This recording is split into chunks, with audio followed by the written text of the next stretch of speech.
Inaalam na ng LTO kung sino ang mga organizer sa likod ng aktibidad sa Marilaki Highway na ikinasawi ng isang vlogger.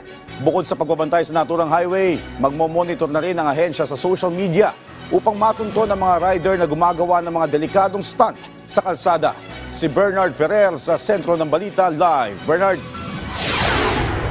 Joshua, mahigpit ng binabantayan ng Land Transportation Office ang Marilaki Highway sa Rizal na madalas gawing racetrack ng mga rider. Kasabay nito, inaalam na rin nila ang mga nag-organisa ng aktibidad na nauwi naman sa pagkamatay ng isang vlogger. Nagkaroon na ng koordinasyon ng LTO at PNP Highway Patrol Group hinggil sa usapin ng road safety. Kasunod ng insidente sa Marilaki Highway sa Rizal na madalas gawing racetrack ng mga rider. Isang vlogger ang nasawi sa lugar at kasulukuyang inaalam kung sinong nag-organisa ng aktibidad na ito, pati na rin ang kanilang posibleng pananagutan sa batas. Sakaling mapatunayang may criminal liability, posibleng ang LTO na mismo ang maghain ng reklamo laban sa mga organizer. We're now reviewing not only administrative sanction, pero we're also looking at criminal sanctions. Kasi may namatay eh. Tapos kayo nag-organize.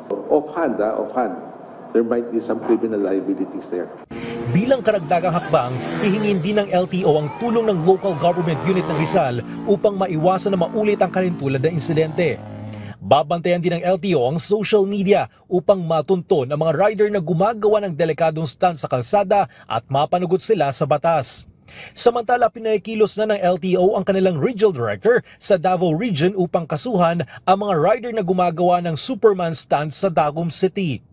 Naniniwala ang LTO na dapat paigtingin ang education at training campaign upang tuluyang maiwasan ang mga ganitong mapanganib na gawain sa kalsada. Gusto sana namin as early as grade 12, masama sa pagtuturo. Kahit na 1 hour a week lang or mas konti pa, yung issue ng road safety.